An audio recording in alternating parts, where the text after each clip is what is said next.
Health and Human Services, Congresswoman Adams, Congressman Jackson, members of the City Council, commissioners and providers, and the Corps of Physicians, and our consumers, our patients,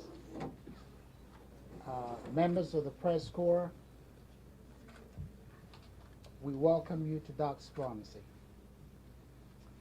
Doc's Pharmacy was established 10 years ago to serve in this community before it was gentrified, or is beginning to be gentrified.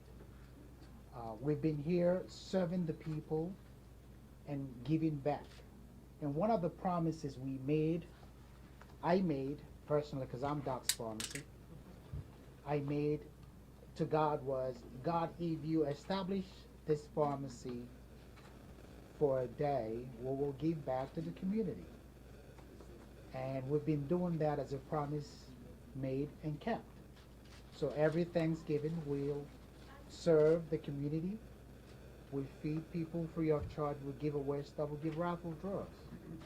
To thank God for us being here. Amongst the services that we provide, we're free. We pick up patients from their homes or from their assisted living facilities to doctor's appointments, because we know that some people don't make doctor's appointments because they have no transportation access. We hold accounts for our patients who are unable to pay for their prescription because they don't have the money to make up by the end of the month. We have patients that stretch out their prescriptions to go beyond the months by skipping days so they can have their money for the next round. So we keep accounts for them. And that made us special within this community. So we've been around for 10 years, and we will continue to be here. So today,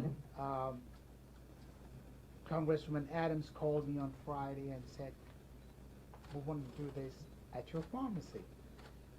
And I said, how? She said, well, we looked at your website and see what you were doing. You're doing good work, and we want to do this. And I accepted. And we worked frantically to put all this together with her office and her staff and everyone else, and the office of the secretary. And so today everyone is here to celebrate the IRA, which is the Inflation Reduction Act passed, and the aspect of it that relates to us in the pharmacy, and as well as the providers here, is the part where for Ms. Wilson, who's sitting right here, instead of paying $103 a month for one prescription, she now pays $35. So she picked up a prescription for the month of January. She paid $35 for her insulin. And she was picking up another one today for $35. That's a savings of about $68, and annual savings of about $816. So this savings surpasses the projection, what the bill has projected savings, but she's doing more than that.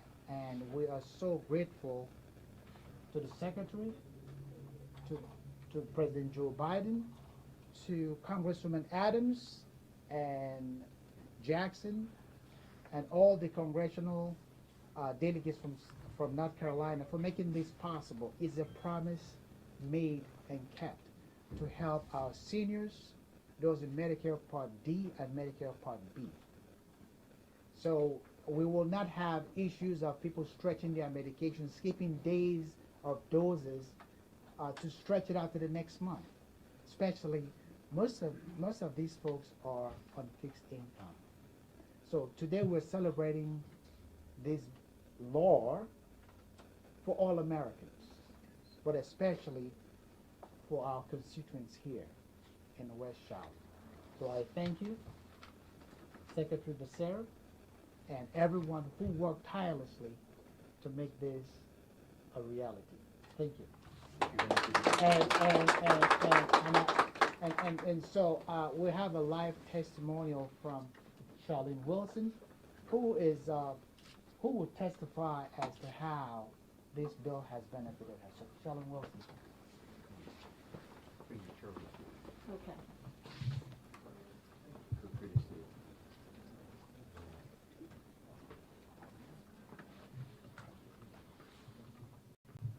Well, good morning, everyone. Good morning. The mic, I'm loud enough. Well, the bill that was just passed, it helps me out a lot because I take several different medicines. My insulin was the most expensive one. As of last year, I was paying $394 for 90-day supplies. As Mike said, I was paying $103.90 for 1 month supply. I take my insulin 3 times a day. So with a month supply, it goes very fast.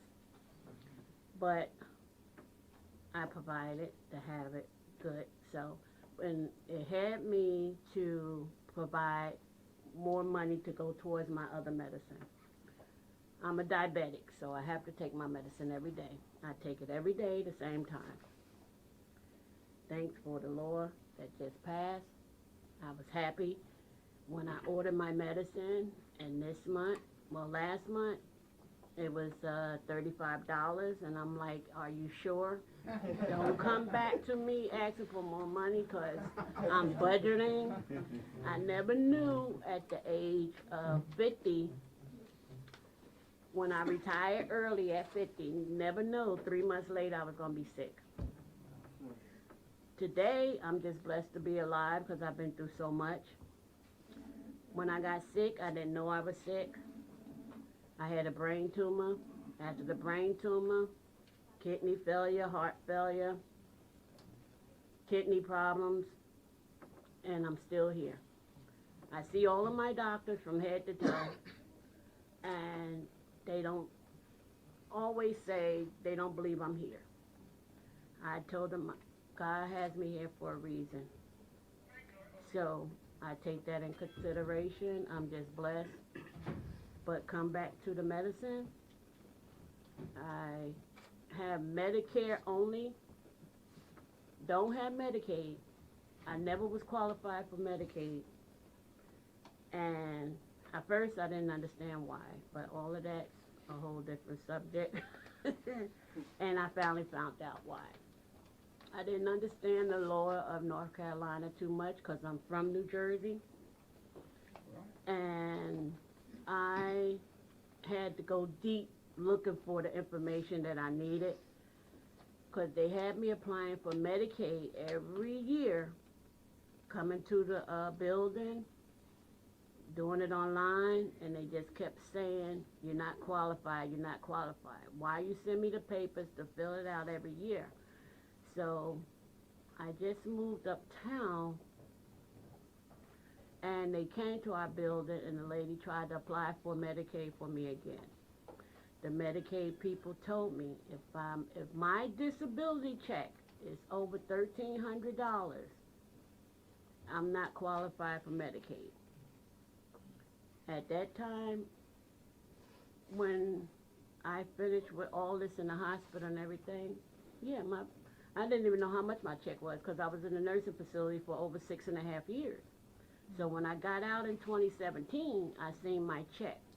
It was like $13.64, something like that, and never got Medicaid. They still never told me why. Till I went to the place and asked the guy. When he had me filling out all these papers, sat there for almost 2 hours. Then he said, oh, you're never going to get Medicaid because your check exceeds more than one living person. How is that? I never understood that, because if your check exceeds more than one living person, and they said your disability check is more, so they always say the cost of living. It's not the cost of living. It depends on where you want to live at. Because the way Charlotte is now, I'm done broke down. I left a 2-bedroom down into a studio. The studio is $1,064. My 2-bedroom was $600. So it depends on where you want to live at. It's not, and I feel myself, Charlotte is trying to get all of us out because they're building all these high rises. And the low income people, the people that's based on special income, don't have enough to survive off of. They don't give me food stamps because I don't apply for them. Well, I'm not eligible for them because my check exceeds more than one living person, as they told me. So it's nothing else. Medicare is the only thing I get. I have Part A, Part B, Part D. Now I have Part C now. So I'm getting a little extra help to pay for my medicine. So that's a big help. I take medicine for my kidney problems. I take medicine for my insulin, my diabetes. I take medicine for my heart. I take medicine for my neuropathy. I take it all. So I'm taking like 13 pills a day. And I take them the same time, all at once. Swallow them all at once. And I'm doing much better. I done been to all of my doctors the month of January, and I'm doing good. So thank you, everyone. Thank you. Doctor, do you want to introduce? Okay, wait a minute. No problem. Wait a minute, I don't have it. Yep, I got it. How you gonna introduce him? You say, this is Congressman Jackson, and then I'll take the mic. Well, he's already told me what to say.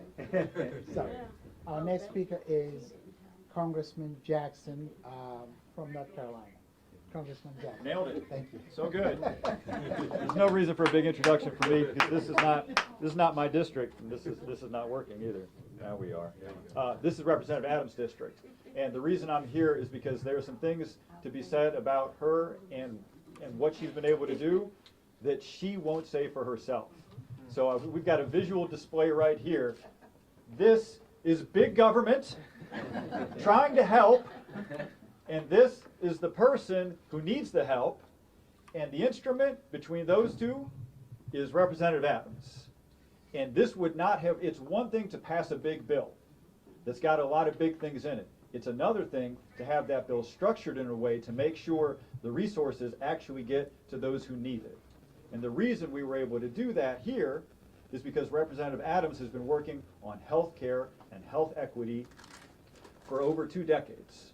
She got to the General Assembly in 1994.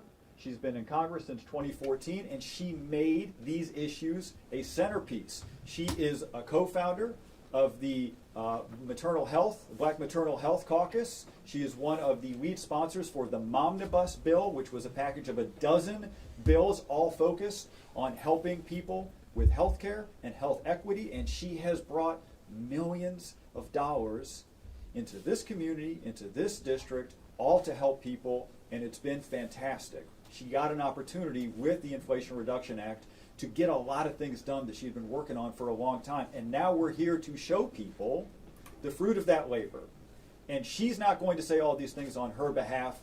I need to make sure that you all know what type of representative you really have. You have, as she likes to say, a stakeholder representative. And that's really special, and it's really rare. And I introduce to you Representative Alma Adams. Thank you, Congressman. I didn't expect all of that. We're happy to see you, and we certainly welcome you to the absolutely new district. North Carolina received a 14th district, and Jeff Jackson represents that district, and he's going to bring great things, and we've been doing a number of things together. As you've heard, I'm Alma Adams, and I'm honored to welcome the Health and Human Services Secretary Xavier Becerra to Charlotte. His second visit with me. I appreciate that very much. We were colleagues in the U.S. House when I got there, and he's been so instrumental in healthcare as he was one of the leaders in terms of the Affordable Care Act, and he continues to do what he does. And I'm happy to say that this is the third day of Black History Month, and we celebrate this pharmacy and all of the people in healthcare who are doing so many great things for our community, and to celebrate the successes of the healthcare because of the Biden-Harris administration. And this legislation that you heard about, the IRA, we think about IRA in other ways sometimes, but this is a good thing, and it is about health. It's delivering lower prescription drug costs. It's making health insurance more affordable, as you've heard. And thank you so much for not only your comments but for your testimony. And we're happy to see that you're doing as well as you are. And I do want to just thank our host. Pharmacist Dr. Michael, as we call him, Doc Elodegray, and I have been trying to pronounce that name, and his staff here at the pharmacy. And I want to thank my staff; they're around as well. My staff here in the district. Dr. Elodegray does, as he said, he understands the uniquenesses of the community that he serves. I'm glad that he made that commitment 10 years ago. And that he's still going on. And so I am pleased to have joining with us today many elected folks. We have someone from the governor's office, I believe, and of course you've heard from Congressman Jackson. We have a host of elected officials from the county, as well as from the city and from the state. County Commissioner George Dunlap, our chair of the commission, is here, along with, and I do want to mention that this is the most powerful district. And those are the words of Commissioner Vilma Lee. When she talks about this district, she does represent this district. She's unable to be here today. She's had some health issues, and so her doctor wanted her to stay in. Also want to recognize Commissioner Mark Jarrell, former Councilman Dr. Where am I? Justin Harlow. Yes, thank you. He's a dentist, and I'm not having any problems right now in my mouth. But thank you so much for being here. And all of the elected officials, our county director is here as well. Thank you to everyone who's here. A good friend of mine who works in healthcare. Thank you, Dr. Staples, for being here as well. And to the Mecklenburg County Sheriff Department, thank you so much for helping us this morning. City Councilman Malcolm Graham, I'm not sure if he's here, but this is his district.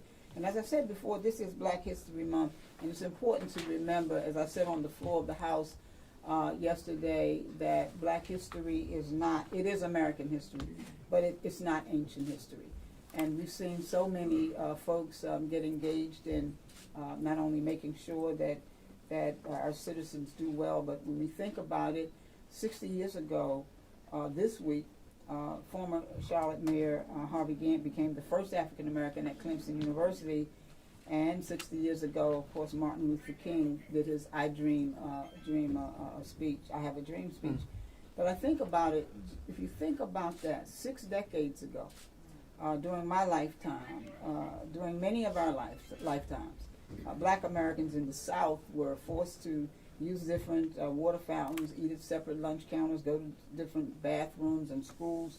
And most of all, we went to, many of us here, different doctors, different dentists, and pharmacists.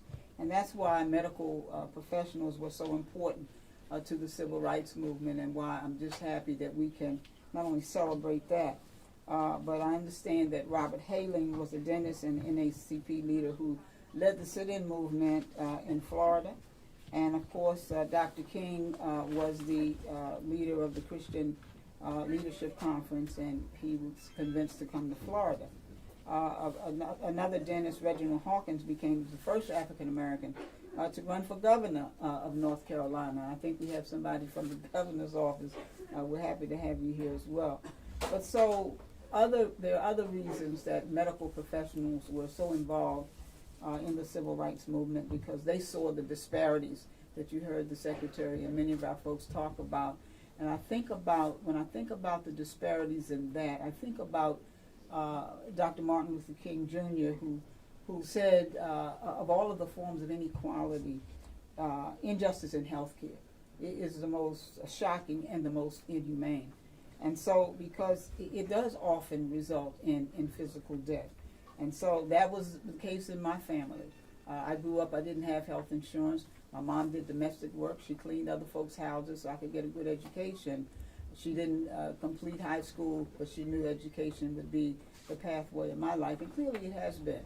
And so I had a sick sister, passed away at 2 weeks before her 27th birthday with sickle cell anemia.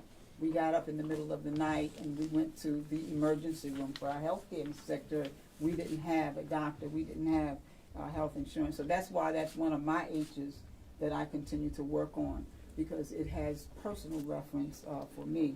And so I think that everyone, and I've said it earlier, healthcare should be a right for each and every person. So imagine the difference that the affordable, accessible healthcare would have had so many years ago, even with my family.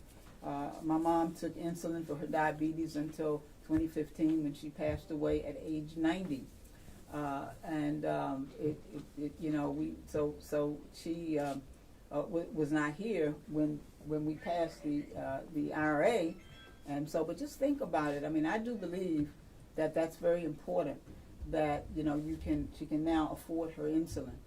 But yes, I don't think you should have to get older, or that you should have to be eligible for Medicare to get that benefit, because children have diabetes, other people have. So we're going to keep working on that so that we can make sure that everyone has it. And so that's one of the reasons why the Inflation Reduction Act is so impactful since the Affordable Care Act, because it works to close the disparities and in health care that have existed for generations. In addition to that $35 cap, the IRA does include preventative vaccines, and I'm sure the Secretary will talk about that. But that means that Dr.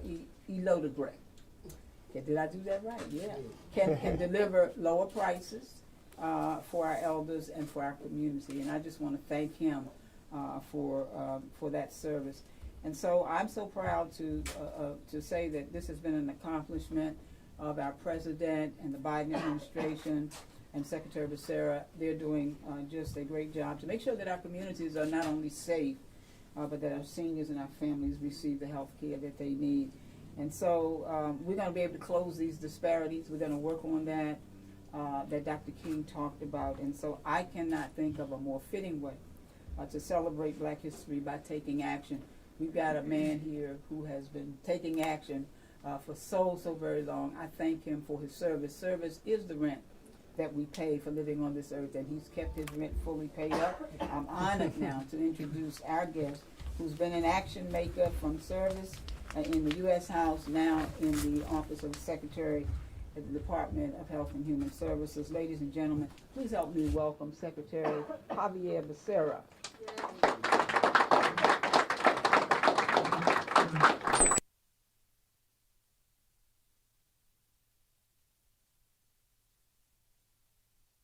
Years. Congressman Jackson, great to see you as well. I hope that we have an opportunity to go visit your district at some point and do some good things together as well. Dr. Lodeway, where did he run off to? There he is, back there. I just wanted to say thank you for opening the doors to Doc's Pharmacy to us today. The way you opened these doors to so many people who needed your help during the COVID pandemic's hardest phases, and probably for many years before that. Thank you for being there for so many people. Thank you for being an asset in the community. I hope you grow, because as you grow and prosper, so does the community that lives around you. And to Charlene Wilson for taking the time to be here to tell your story. Thank you very much. From going in December to paying over $100 a month for that insulin, to starting January, all of a sudden $35. That's something pretty good. But let me tell you, it makes you understand why it shouldn't have been that way in the first place, right? It's not as if insulin was just invented and had to cost so much money. Insulin has been with us for decades upon decades. And for Ms. Wilson to have to pay so much money for that medication could have made the difference in many cases for her, had she not been able to make it through. No one wants to see Charlene have to try to spread that insulin over a course of time when it's not supposed to be used that way. No one wants to see her skip a day of medication. But sometimes some people have to do that to pay the rent or put the food on the table. And so this is a pretty good day. And certainly, we want to make sure we thank all the community leaders. I was just mentioning, there are probably more health professionals in this pharmacy right now than we've probably seen ever. And I thank them for taking the time to be here, along with many of the civic leaders, elected leaders here from Charlotte and the state of North Carolina for being with us. Because I think they understand what just happened on January 1st with the enactment of the Inflation Reduction Act. I call it the Prescription Drug Lowering Prices Act, because that's what it's doing. It's lowering the price of prescription medication for so many people like Charlene. But it takes someone to lead that effort. And thank God President Joe Biden decided to step up. Because if you want to lead, you got to deliver. And that is what President Joe Biden is doing.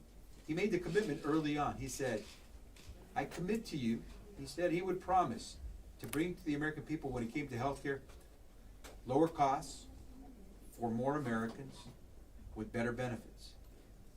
Well, as Charlene will attest, it's lower costs. And it's not just Charlene, it's millions of others like her. And the benefits, I guarantee you, when you can only pay $35 a month for that insulin, that's a better benefit than when you had before. And that's going to continue. And it's not just that insulin today is now $35 a month or less for those on Medicare. It's that today, Charlene, you can go and get your shingles vaccine. I don't know if you've gotten it yet, but if you go in, you no longer have to pay $100, $200 for that shingles vaccine. No cost to you now if you go get that shingles vaccine and other preventative vaccines that are available to you through Medicare. That is part of the Inflation Reduction Act, this lower prescription drug price new law that we have in place. And that's not it. Today, if a drug manufacturer is trying to charge more than the rate of inflation for that medicine today than they did last year, guess what? The Medicare program gets to claw back that extra money they're trying to charge beyond the rate of inflation. So no more will we see this gouging that we sometimes see, where overnight the cost of medicines go up and skyrocket. That's in place now. What else is going to happen? Well, pretty soon there's going to be a cap on how much you will pay out of pocket completely on medication. There are some. I was in New Mexico not long ago, where I had a report of a woman who was paying some $90,000 a year for her medications. Obviously, she was very ill and needed to pay a ton of money.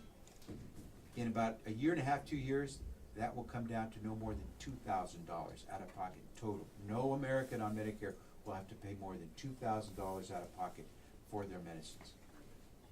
That's going to be a big deal. And that's delivering on a promise. And then I think it's important to mention something that won't take effect for a few years, but is really critical, because we see how insulin was costing Americans too much money. Well, soon we're going to get to change something that Congresswoman Adams made possible, and that is a law that prohibited us in the federal government, me as secretary, from actually trying to get the best price for that medicine for the 60 some odd million Americans on Medicare that you expect we would try to get. You know, you don't walk in any car dealership and look at the sticker price and say, I'm going to pay you that price. You go in there saying, what's the best deal you're going to give me? Because otherwise I'll take my business to another car dealership. Well, in America, drug manufacturers knew. They put a sticker price on that medicine, and that's what we had to pay. By law, I was prohibited from saying, I got 65 million people who need that medicine. What's the best price you're going to give me for 5 million people? I couldn't say that. Congresswoman Adams changed that. And today, the law is I can start to negotiate for the best price for all Americans in Medicare. And so here's the deal. Right now, Charlene gets to benefit from the $35 cap on insulin per month. But there are a lot of folks that are younger than Charlene who don't get that. Because right now, the benefit is limited to those on Medicare. And there are millions of Americans who aren't on Medicare yet. And so what we got to do is keep fighting with President Biden to make sure that what we do is we make it so that no American has to pay more than $35 a month for insulin. Every American can have access to the vaccines they need without a copayment. And that when we go buy that medication, we know that we were able to negotiate to get the best price for that drug, and therefore no longer have to pay 2 or 3 times more for our medicines than the rest of the world pays. Because that's what's going on right now. You can go to countries around the world and they're paying, folks there are paying 1/3 of the cost that we're paying for the same drug, sometimes manufactured here in America. And so we have work to do, but thank God we have folks like Congresswoman Adams and now Congressman Jackson who are going to help us fight to make sure that all Americans get the benefit from what President Biden committed to. And that is lower costs for more Americans with better benefits on our drugs and our health care. And so thank you all for the work that you are doing. Please thank Congresswoman over and over, Congresswoman Adams over and over again for everything she's been doing and what Congressman Jackson will do. And guess what? With that, we will be able to say that we are delivering on the promises that leaders should make to the people of this great country. So I'm thrilled to have been invited to be here with the Congresswoman. I hope that we're able to take a few questions, but more importantly, I hope that all the leaders who came and attended today will continue their good work because we have a lot of families to help protect. Thank you very much.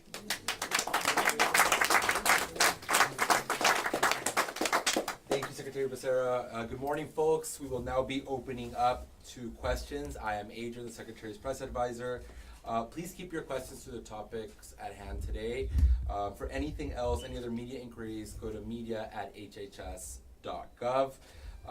First question, NPR affiliate. Could you state your name and outlet? Hey, I'm Nick Delic now with WFAE. I did want to ask about Medicaid expansion here in North Carolina. I'm not sure. Okay. Yeah. Where are the state legislators? Bring them up here. Well, yeah. I mean, it seems like the governor and some Republicans in the State House are wanting to couple the expansion with reform or repeal of the Certificate of Need regulations. I guess what would your message be to the state legislature? And do you think that their Certificate of Need regulations need a reform? Well, let me say that, first of all, thank you for your question. I had the pleasure of serving North Carolina in the North Carolina House for 20.5 years before going to Congress. I know that crowd down there. But I will tell you that I still think that the best way, we need to, without other reservations and so forth, we need to expand Medicaid.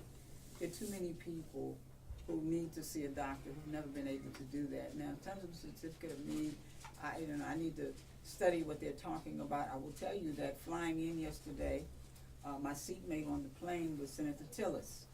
He was my speaker when I was in the North Carolina House. We talked about Medicaid expansion and many other things that I still believe that we can work together on. Because everybody who gets sick and who needs medication, I mean, I'm diabetic myself, but everybody who has an illness, who needs medication and that kind of support are not Democrats. They're not all Republicans, they're not all independents or whatever. So that is something that I think that we can come together on and work in a bipartisan way. And I intend to do that. We have 14 members of the Congress representing North Carolina. So we're split. So that what that says to me is that we're gonna have to negotiate just like the companies, just like we can negotiate for drug prices as well. So I'm gonna continue to talk with them. We're gonna actually hopefully have a meeting with them. I am the longest serving Democrat, so they've made me the dean. And I'm probably the oldest in the group too, I'm not sure. Maybe Virginia Fox is probably older than me, I think she is. But at any rate, so we're gonna get together and hopefully, I do sit on, I have been appointed or reappointed to education and the workforce and as well as agriculture. And of course, those are some of the areas, and we'll be having some folks working in the health area as well from my office. So I'll be talking to the General Assembly. I hope that those of you who are here, who know members, we did invite some of the members and perhaps they couldn't get here, but it is a serious, serious problem, and I do think that we can work together to resolve that.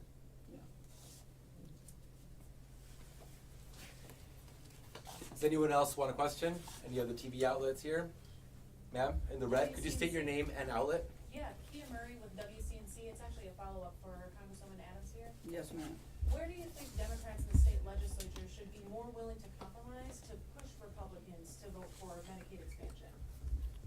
Well, I think that hopefully they're doing that as I've talked to them, but I do think that, it's gonna take the collective community. Excuse me, as people, as we're elected to Congress, people are elected to the State House and the State Senate, we should have the backing of the community who should also participate in that process and say what they need to say. I don't know, Jeff, if you wanna add something to it.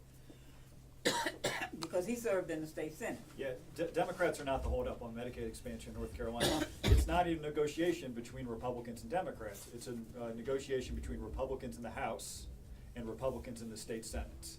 Democrats have been ready to negotiate, aggressively pursuing all avenues to get Medicaid expansion for a decade now. This has come down now to a handful of folks in the Republican Party in the State House and a handful of Republicans in the state Senate.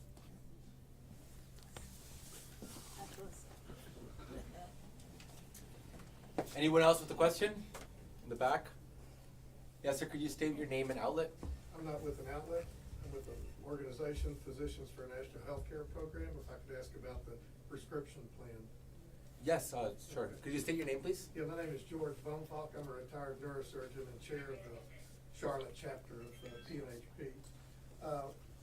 My understanding of the IRA is that we're only gonna be able to negotiate prices on around 10 drugs that are in the Part D prescription plan. Do you have much optimism that we'll be able to move beyond that to all drugs and then to everybody in Medicare, not just those on the Part D plan? The way the law was drafted, this year we will announce 10 drugs within the formulary that will be part of negotiation. We're gonna be trying to select the drugs that are high priced and readily necessary within the community so that they will have the greatest impact if we are able to reduce costs. The following year, we get to select another 15. And then the following year, we get to do another batch, and the following, so what it was a organized rollout so that we could absorb this new change, because we've never had this done before. So this way, so that the system could make sure it runs properly, it was phased in. And so this first year, we will announce the first set of 10 drugs.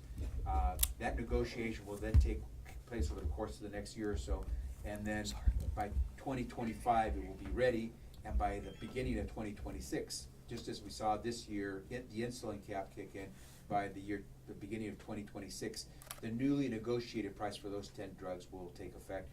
And then the following year, the newly negotiated price for the next set of 15 drugs will take effect, and so forth, and we will continue to see an increase. There are efforts underway right now in Congress to actually increase the number of drugs that we'll be able to take into consideration from 10 or from 15 to more. Hey, I'm Sam Spencer with the Congresswoman staff. We have time for one more question, and I did want to know if anybody wanted to ask about the jobs report. It came out while a lot of you were setting up, but we recently heard that in last month, the economy created 517,000 jobs with employment down to about a 50-year low at 3.4%, if anybody would like to ask about that too. That's a good thing. So, any final questions from the press? I guess I'm just curious, Javier, how long are you staying in Charlotte? Are you getting lunch anywhere? I know Congresswoman Adams probably has a number of places I should go and eat, but it's gonna be a quick day in and out, a few visits, and then back to DC.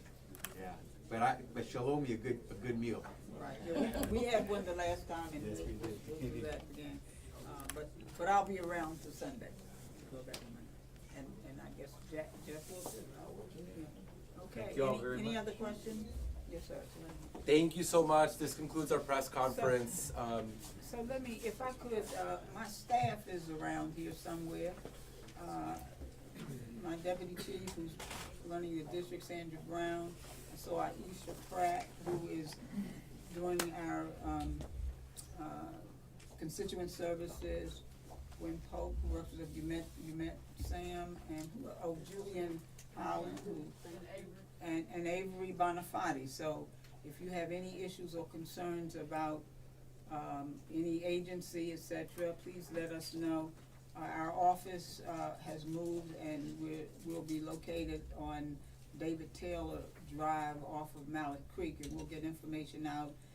And it looks like in March we'll be having a big open house. And let me just say, Sam, give me that calendar. That if anybody wants to take a calendar, certainly do that. It's yeah, we the people. And so if you need one, please take one. We'll have some in the back. Hey, Congressman, can I make a quick announcement? Just as I think Ms. Wilson mentioned that she was not aware that starting January 1st, the price of insulin is gonna drop. There are a lot of Americans who don't know these things. I hope there are no Americans today who qualify for the $35 cap on insulin. We're paying more. But if you find out you paid more than $35 for your insulin, and you're a Medicare recipient starting January 1st, please contact your insurer. You are entitled to get your money back beyond the $35. And if you're not having any success there, then contact us. You can call us at a pretty easy number, 1-800-MEDICARE. Call 1-800-MEDICARE, and we will make sure that we get you directed so that you can get your money back. But no one in America on Medicare today who needs insulin should be paying more than $35 a month, and we'll work to make sure you get your money back. Very good. Thank you. Thank you, folks. And if they don't answer the phone, call my office. Amen. Thank you all. Thanks everybody. Thank you again to Doc Mike.